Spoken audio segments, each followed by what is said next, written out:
Okay, listen, your next comic, please. Warm welcome. Put them together. Get the energy going for Rebecca Ward, please. Woo! All right, let's give it up for our host tonight. Yay! Yeah, I think it's really good to see guys getting into comedy, don't you? I think we need to support that. Come on. Yeah, hi, my name is Rebecca Ward. You probably know my parents, maternity and psychiatric. I was a little worried about being here tonight. This lighting doesn't make my breasts look big, does it? No? Okay, good. Tell you a little about myself. I'm part Indian.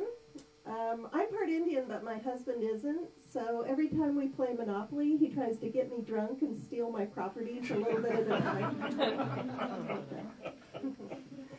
We got any married people tonight? People in love? You can be both. Come on. Oh, you married? Yeah. Mr. Midwest. I'm from the Midwest also, Missouri. All right. Yeah. Missouri, you know, people ask me what it's like during the winter time. It's kind of like a meat locker, but a little colder and a lot less interesting. So that's Missouri. Yeah, it was great when I got married. I got this engagement ring. You know, it was really cool. It feels really strange, though, when you first start wearing an engagement ring. You know, it keeps getting in the way of dating.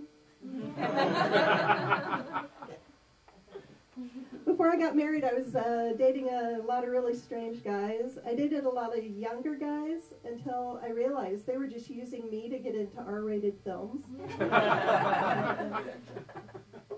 I dated one guy that was like, he was just like so obsessed about weight and everything. He was like, he wanted me to choose between him and chocolate.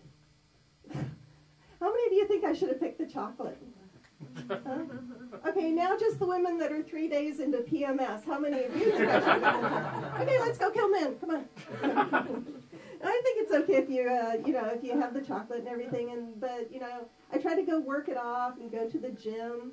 But I really hate aerobics instructors. They are so mean and they're so stupid. Do we have any here tonight? No, let's talk about those bitches. Come on. I hate them. They tell you stuff like, okay, I want everyone to touch your toes and straighten your knees. And I'm like, make up your mind. I'm not doing both.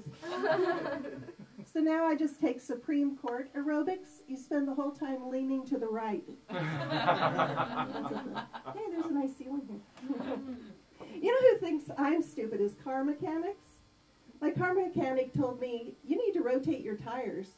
And I'm like, they do it all by themselves while I'm driving. What are you talking about? Do you ever think of something really funny and you're the only one that thinks it's funny, nobody else does?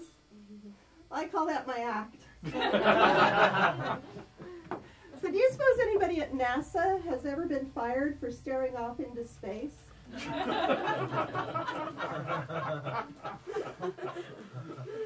We got a city near here called Foster City.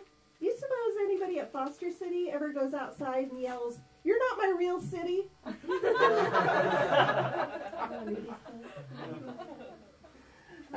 Yeah, so let's see. Oh, yeah, when I was dating, I dated this one guy, and the same guy that wanted me to choose between him and chocolate. We were out having dinner, and I ordered a Coke, and he goes, "Shouldn't you order a Diet Coke?"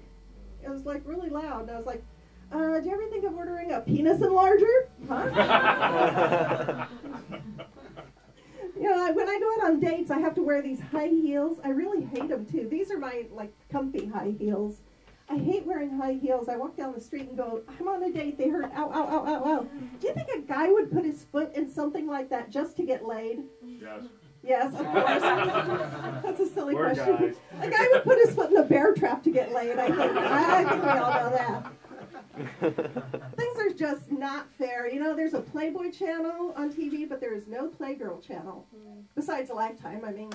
I want a Playgirl channel that's, you know, you can tune in and see a guy bringing flowers or returning phone calls. I would watch that all day. Missouri, yeah, I grew up in the Midwest, Branson. That's where my mom lives, Branson, Missouri. My mom is like so organized about so many things, you know. I go home and, you know, I was looking for some, one time I thought I'd lost my virginity, but my mom had just moved it to another room. I go home for Christmas, and my mom and I cannot stop creating new things with sugar. You know, our whole Christmas time, I bring home See's candy, and you hear the word Noel a lot. Like, want another piece of See's candy? Noel, okay, sure. Yeah, I am a mom. That's one of my offspring right there. My very famous filmmaker son. My kids, though, they have no concept of what it's like, you know. Being a mom is a really hard job, you know. It's the only job where you have to wait for your boss to fall asleep before you get a bathroom break. Oh, it's true. My son came to me and he said, I got a splinter in my thumb. It really hurts. Have you ever felt anything as painful as a splinter in your thumb? I'm like, is it a 9-pound, 8-ounce splinter? Was it 11 days late getting out of you? Did you spend 11 hours trying to push that splinter out of you? No? Okay, let's talk later. Let's see what else. Oh, I had a pretty nice car for a while. I had a 65 Dodge Dart. I love that car. It was so cool. It was a two-tone, rust and primer.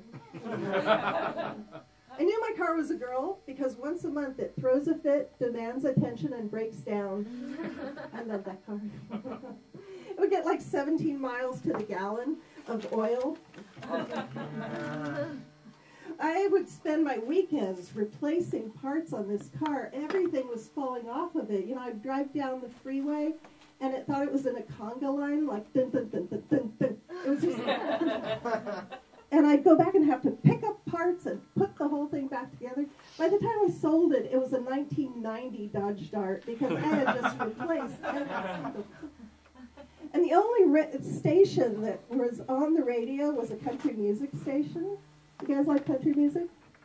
Yeah. I heard a country music song that goes, "You're the reason God made Oklahoma." Is that supposed to be a compliment? Isn't that kind of like, "You're the reason God made Milpitas"? You just don't say that to people. So I used to work for a living before I started giving birth. I was a Kelly girl. I hate that term, though, Kelly girl. That's so demeaning. I prefer the term Kelly chick. The next month I was going to be a Kelly broad, so it was a move up. They send Kelly girls out on to do the worst jobs you can imagine. You know, you're either like cleaning up acid spills with a Q-tip, or they sent me out on this filing job where they had all these employment records, and they wanted me to alphabetize all these Vietnamese names. Like, this is... Okay, it's Ing before Nguyen, except after Huoc. Okay. Or sounding like Tran as a neighbor and Huoc. And they would keep the radio on point. You know, the radio station point. Soft hits. All lullabies all the time. After a while, I was like, okay, it's time for Coit Interruptus. We're going to take care of this right now. So the first night I spent with my husband, he had a cat. And in the middle of the night, the cat leaped up and landed between my knees. I woke up and thought, what have I given birth to today? What is this? You know, I figured I had to marry the guy. It was the first time I'd ever purred from that part of my body. Oh, let's see what else. Oh, let's see. Actually, you know, one of the great things about doing comedy is you get to meet people you really admire. Like one time when Madonna came to town, I snuck backstage because I wanted to meet her, you know. I wanted to say something to her she had never heard before so she'd remember me. So I told her I liked her movies. Anyway, I hope you guys have a great night, and I've been Rebecca Ward. Thanks a lot.